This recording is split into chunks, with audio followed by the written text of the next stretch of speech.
Welcome to the Frugalpreneur podcast. I am your host, Sarah St. John, and my guest today is a neurodivergent serial entrepreneur, tech inventor, TEDx speaker, and CEO of the #1 celebrancy training business in the world. Welcome to the show, Stuart Morris. Well, hello, and thank you for having me. It's so good to have you on. Well, first, I have a question. Celebrancy, can you explain what that word means? Sure. So in the US, it's more likely to use the word officiant, but not necessarily in a religious sense. So we train people how to take weddings and funerals. Some of them may be religious, many of them are not. And what we find is that, in fact, many ministers of religion, they may do a 3-year seminary, but they do less than half a day of training in order to teach them how to take weddings and funerals. And so we teach people how to really take a wedding and make it something really special for the couple. How to take a funeral and make it a proper celebration of life, not just a recitation of a religious ceremony. I think the example I like to use is, I don't know if any of you watched the Queen's funeral last year. We had an hour of marching, which nobody does it better. We had an hour of ceremony in Westminster Abbey, and then we had another hour of marching. And in all of that, there was 58 seconds of discussion of a woman called Elizabeth, who was a mother, a daughter, all about the church and the state. It wasn't a celebration of who she was as a human being. And too many funerals are like that. So yeah, we train people how to make really epic funerals and weddings that are about the people rather than something else.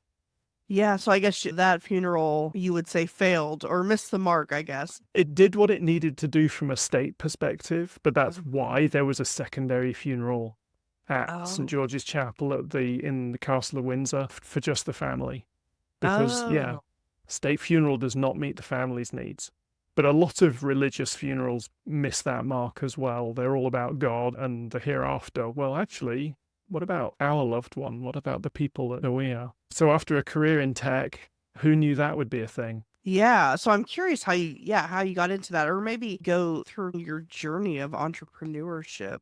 I'm ADHD, I'm dyslexic, and I'm autistic. So at age 8, I was written off at school because I couldn't read and write. Basically, was the disruptive kid at the back, never going to amount to anything. I got to university, I did a degree in a very geek and technology subject, started working in technology for one of the big blue chip electronics companies, and was always going to get fired. I don't fit in well, I'm not a good employee. I'm bouncing off the walls, I've got ideas, I don't respond to authority well, especially when I think they're being idiots. And being autistic, if I think somebody's being an idiot, I'll tell them. And if they're the chief exec of the company, and here's this upstart of an engineer telling them, I think you're talking rubbish, that doesn't generally go down well.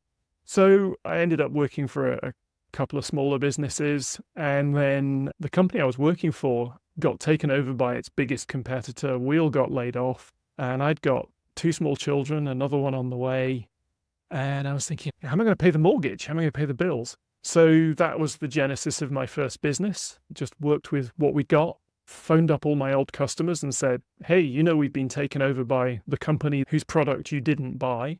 How would you like the guys to be doing your tech support? And I've never looked back. I compare this in my friends that I was at university with, career average in earnings.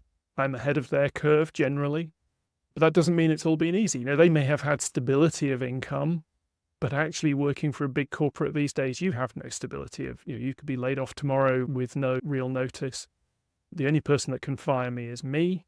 There have been times when we've been desperately poor and really struggled. We nearly lost the house on more than one occasion. Here we are today. I run 2 successful businesses. I've got 3 startups on the go. Life isn't boring. I fly my own airplane. And none of the guys I was at university with have achieved that kind of thing. So I figure career average, I'm ahead of the game, and I've certainly had an awful lot more fun. And then I've taught entrepreneurship at one of the top business schools in the world. That was a fun 4 years, but again, it reminded me that I'm not supposed to be employed by other people, let alone an academic institution. It was terrific fun, did an awful lot of interesting things, but filling in expenses claims. Don't give the ADHD kid an expenses claim every month. It just doesn't work.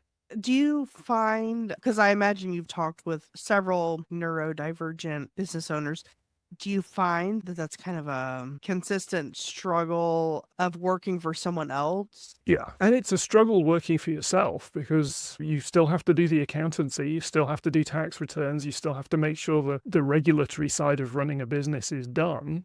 You still have to, the business grows. And I always say that there's no judgment whether you're running what I call self-employment. If it's just you, and if you take a day off, you don't earn anything, or if you take a vacation, the business is all still there for you to do when you get back. That's what I call being self-employed. Running your own business is where you can take a week off, and when you come back, it all happened without you.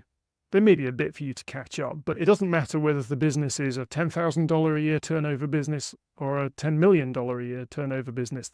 The scale, there is no value judgment. It's what's right for you as an individual, what's serving you and your family. And I think it's really important that people are okay with that. They build a business that suits them. But especially as you start to grow, you start hitting those benchmarks, the $100,000 turnover, the $1 million turnover business. Those are the pinch points where something has to change. You start hiring people. Now you've got to manage people. And as an autistic person, you may be used to masking. You may be used to being people pleaser.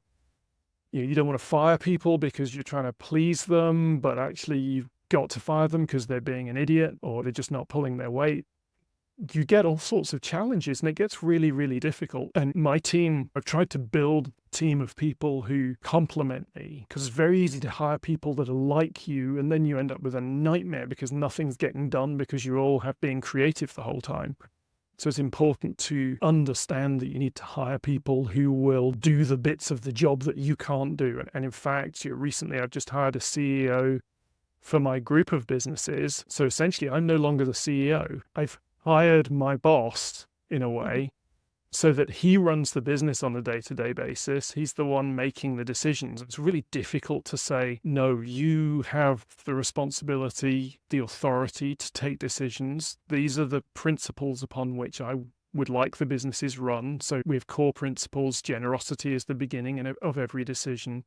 We're a human-centered business.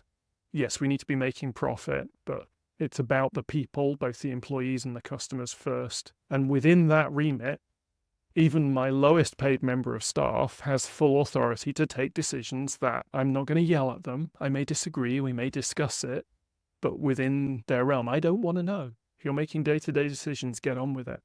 And that relinquishing of control is actually very, very hard as an entrepreneur as well, but it's the only way the business would truly grow.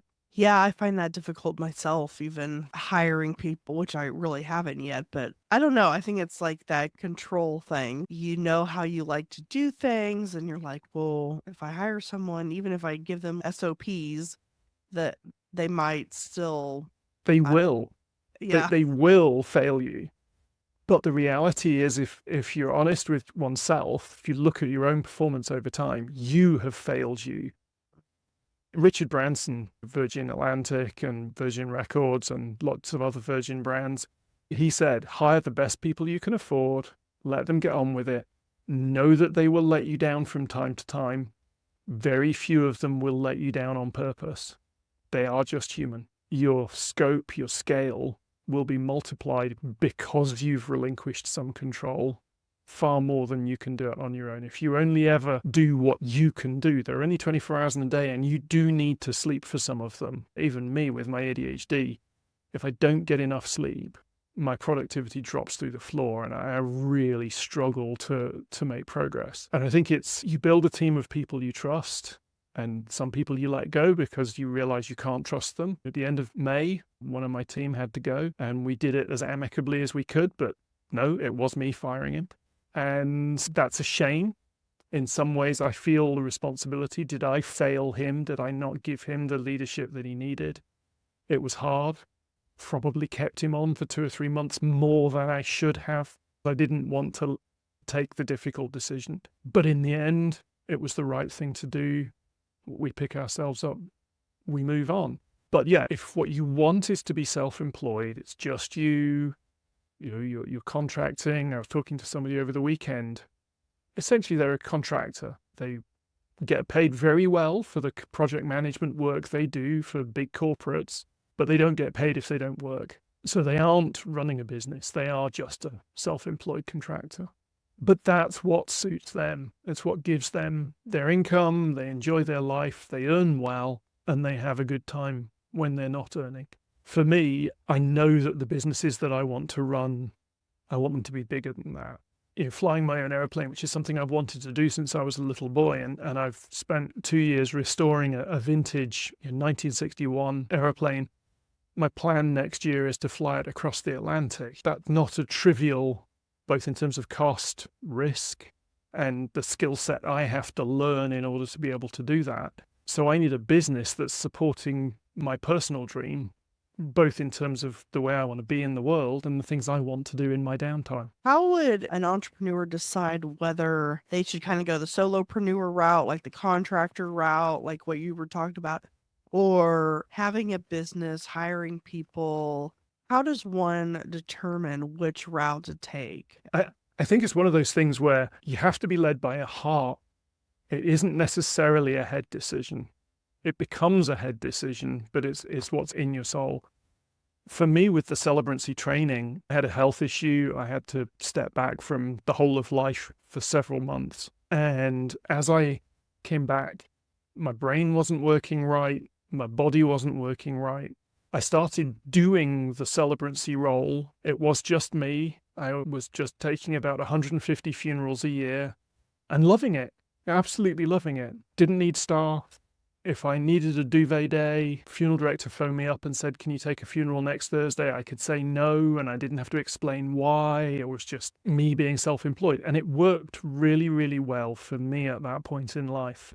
And I actually thought that was it. I thought I wasn't going to be building another business because of my health and where I needed to be to look after me at that time. And a few years later, people started saying to me, "Will you train us how to do this?" So thinking, no, because I'm really enjoying life. My earning capacity is pretty limited, but it's enough. I'm paying the bills. And then I realized that if I'm doing 150 funerals a year roughly, then about 3,000 people a year are coming to one of my funerals, and they're getting a good funeral, I hope. So many people every year go to what I call a bad funeral, a funeral that's just the cookie cutter copy of every other funeral you've ever been to. And the grief process is really stalled unless you get a good opportunity to say goodbye. So I said, okay, we'll run one course. And a friend and we set up and we advertised and we ran one course. And 6 years later, I have a team of about 14 people. We train more people to do this than anybody else in the world. We are a serious business. We have an advertising budget that makes me weep every month. We have all of these costs that are coming out. But in terms of my personal reach, almost 1 million people a year in the United Kingdom attend a funeral given by somebody we've taught. And I no longer do all the training. I come into the classroom and I do the specialist bits. So in terms of my personal impact on the world, close to 1 million people a year receive a better funeral because I run a company, compared to the 3,000 people a year who could receive a funeral if I was just being self-employed. And so that's about legacy in many senses. And there are lots of people out there, I would argue, who can do an online course to become a celebrant or officiant. You can come here and do an in-person course, and it's a completely different experience. If we weren't doing it, other people would be filling the gap, and they'd be filling it badly. Now that's hubris. I think we are doing it better than anybody else. You could argue there's hubris there, but I've spent, over the years we've been doing it, close to $2 million developing this course, making it the best course there is. But we've only been able to invest that money because we've built a business that has generated that revenue to reinvest in the product. But we started with literally $500 worth of Google Ads. That was the initial expenditure. So I started with what we'd got, with a very little spend, sat down with a friend, designed a 5-day course. So we spent a few days writing the course. We spent $500 on Google Ads, and we had our first 8 students, and that repaid their accommodation. It repaid the Google Ads spend, and we've just grown out from there. For me, that decision to go from being self-employed to running a business almost happened by accident, but now I see the influence, the legacy that I have in the industry. But at no stage did we spend more than we could afford to lose. So we were doing it on a shoestring the whole way through. Business is probably costing us $70,000 a month to run it. So, but hey, it's just a different scale. Yeah, exactly. What are the other businesses that you have? You had mentioned. So, yeah, I mean, where I am, we have, in 2019, that training business was spending, trying to do the dollar conversion, close to $200,000 a year renting training facilities. And I wasn't happy with the environment. I wanted something that was more private, that was more controlled in terms of the ambience. Myself, I have food intolerances, which actually often go hand in hand with autism. So gluten and lactose. Pizza for me is kryptonite. If I eat a pizza, I'm ill for days. The place where we were using just couldn't cope with special diets, and it had other guests, people wandering through. So we might be talking about a really delicate subject, say the loss of a child. How do you take a funeral for a stillborn baby? That's a tough subject. And some random tourist walks through the bar in the evening, and there's one of our students in tears because they lost a child, and they're now trying to reconcile what they learned today with their own experience. So through lockdown 2020, the entrepreneur in me was thinking there must be hospitality businesses going bust because of lockdown. So I spent the whole of that period of time searching online, looking for hotels and retreat centers, and was fortunate enough to have some savings and the ability to convince a mortgage company to give me an insanely large mortgage, and bought where I am now, which is a 300-year-old farm in the Yorkshire Dales National Park that had already begun to be converted into a retreat centre. So we've got 20 bedrooms. So my training business is my own largest customer. So once a month, we rent the whole place. So we've got the privacy. So there won't be random tourists running through. My son is my head chef, and he understands special diets because if he kills his dad, he's out of a job. And so the food is home cooked, farmhouse cooking. The environment is everything I want it to be. And then this weekend, we have a booking with a counseling group. So they're bringing their counseling trainees to kind of sit down with them for a few days and take them through whatever their program is. And I don't really care what their program is. We do what we do best. We do the hospitality. We make sure they're warm and they're fed and they've got the meeting rooms they need and the AV that they need to have their successful event, and they do their magic on top of that. The week after that, senior leadership of, I was going to name them, and I probably shouldn't. One of the major car companies, major manufacturers of vehicles, will bring their senior leadership team here for a 4-day retreat. They have complete privacy here. They can talk about strategy, sales, marketing. They can draw stuff on whiteboards. They can come for lunch, and they don't have to worry about what's up on the whiteboard because there won't be some random tourist walking by and see company secrets. And because we're in the middle of nowhere, there isn't even cell phone coverage up here. So they're completely disconnected from the world. They can focus on the work that they've got to do. So yeah, I have the training company and a venue for retreats and training courses. And I've got 3 other businesses that I'm working on. One is my course, 1 in a Million Life, which is for people who are thinking about starting their own business. You know, how do you live that 1 in a million life? How do you live the life that is something you've chosen? Because I come across so many people, especially in midlife, they went to college, they got a job, they've worked their way up the corporate ladder. They're now working in middle or even senior management, but they're not really loving life. They're paying the bills. They may be paying the bills quite handsomely, but every day they're going in to sit in a cubicle or an office somewhere and dying inside because they're not really enjoying life. And they're thinking, how can I create my own business, which isn't just one of these how to get rich quick on Amazon arbitrage or importing whatever the latest AliExpress thing is and selling it on eBay. Oh, those things just drive me nuts. You know, those courses, you know that the person who's selling that course is making more money selling that course than they ever did about doing the thing they're trying to tell you. Whereas this is a course for people who want to build a business that will be stable enough they could leave it to their kids. Talking about generational wealth creation here, not insane wealth, but good, long stability that you can look back and say, did that, and my kids are benefiting from it, and potentially their kids. Not necessarily that those people would become part of the business. For example, I have one of my sons works for me, but he doesn't want to take on this business. He'll move on to another job at some point. That's fine. But when I'm gone, I want this business to bless my kids and their kids, to be something that they can sell to somebody else if that's what they want to do, that they have choices. And I think that for me, being an entrepreneur gives me choices. It gives me freedom to do things, to spot an idea and go, oh, I'll investigate that. And I might spend an hour, I might spend a day, I might spend a week investigating a new opportunity and then go, yep, definitely going to go all in. Or I might say, no, it's not working, let's walk away. But that creative juice has been flowing and I've had fun. And then I also read that you survived death. Can you explain? Oh, yeah. So when I was 16, I broke my neck and it was quite serious. There's no easy way of putting that. I was in the hospital. My mum, who was a radiographer, looked at the x-rays. She came over to my bed and I said, how bad is it? And she said, I've got guys in my hospital who will never breathe again, who've done less damage than you have.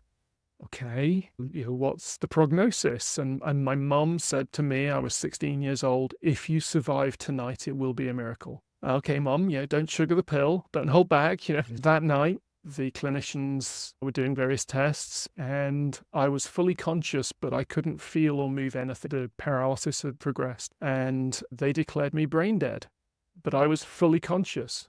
So I heard them tell my parents that I was dead.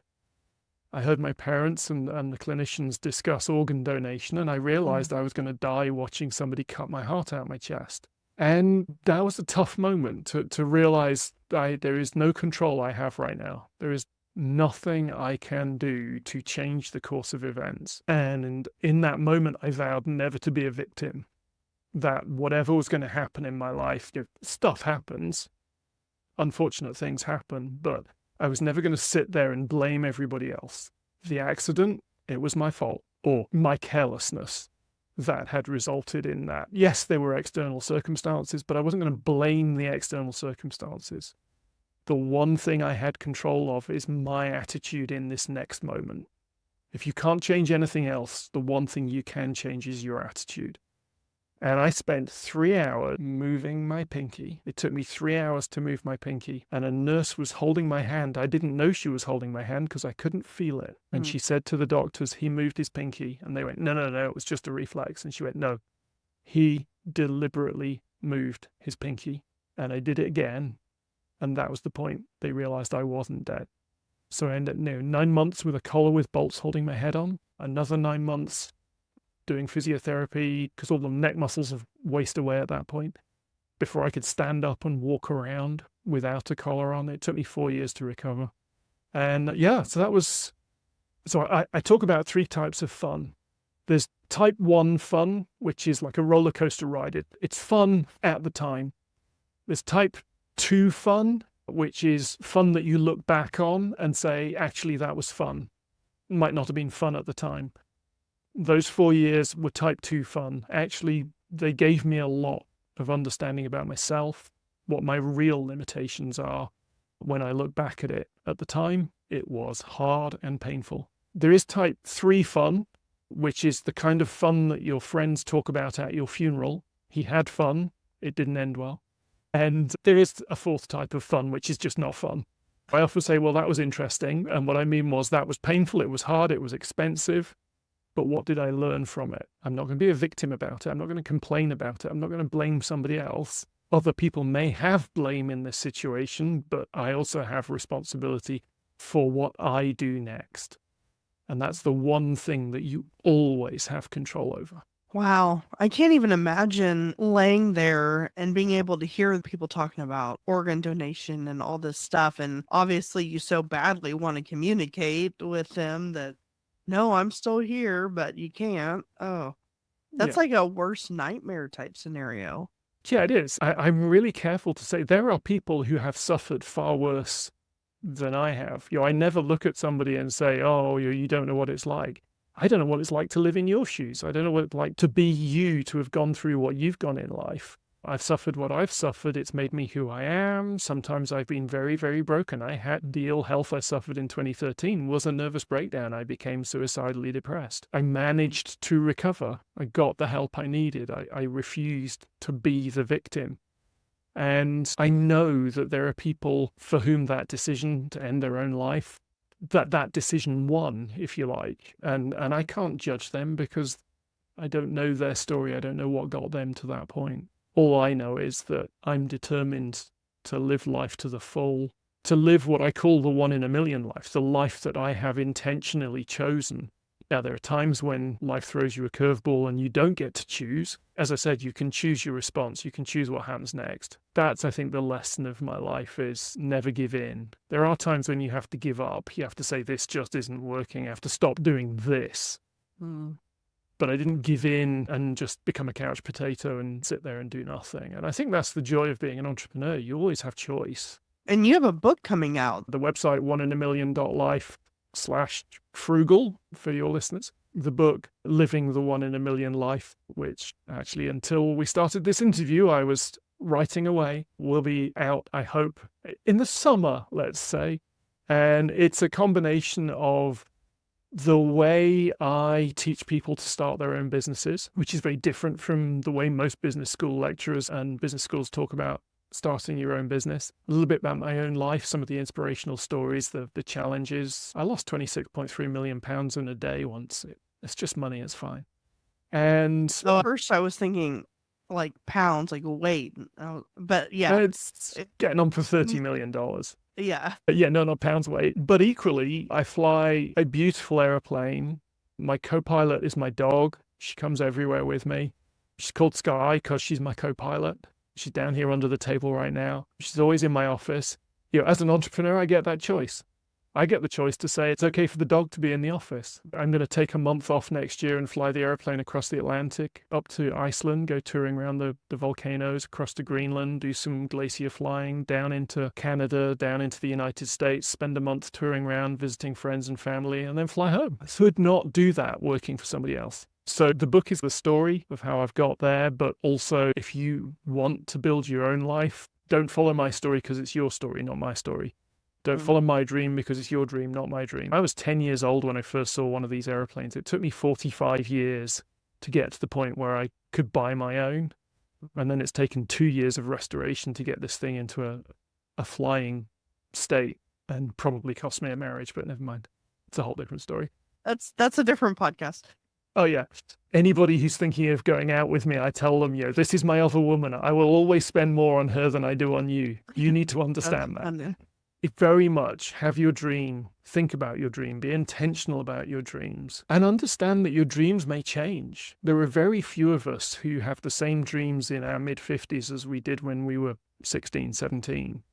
Life has changed hugely. The world has changed hugely. If when I was 17, you'll have this phone that's got more processing power in it than the whole of NASA had, putting people on the moon, several orders of magnitude, I'd have said, no, you got to be kidding. And I've spent my life in tech. Very few of us could envisage what the world will be like in 40 years' time. So dreams change. And being okay with life changing is also an important thing. Being okay. I don't know a single entrepreneur who is running the business they started running. They've taken serendipity, life has changed, opportunities have cropped up. They've gone this way, they've gone that way, they've gone the other way. Even Facebook, if you look at Mark Zuckerberg, Facebook didn't start anything like what it is. Google didn't start as this advertising, globally dominant business. It started as, can we search the internet, a PhD project. Very, very few entrepreneurs are currently running the business they started. Yeah, I know that's true for me. So people can go to 1inamillion.life/frugal. And if you want to purchase the course, you can use coupon code frugal. $300 off. Yeah, that's quite a discount. And then your book will be coming out sometime in the summer, for sure, sometime this year, I'm sure. But yeah, well, I really enjoyed having you on. Well, I do hope that you make it through the Atlantic and get to see all the things that you want to see. The worst that can happen is the engine fails and I end up in a life raft on the North Atlantic until somebody comes pick me up. Yeah, I have a feeling you survived a few things, so I think you can survive that as well. Yeah. Well, thank you very much. It's been great. Well, thank you for coming on. I appreciate it.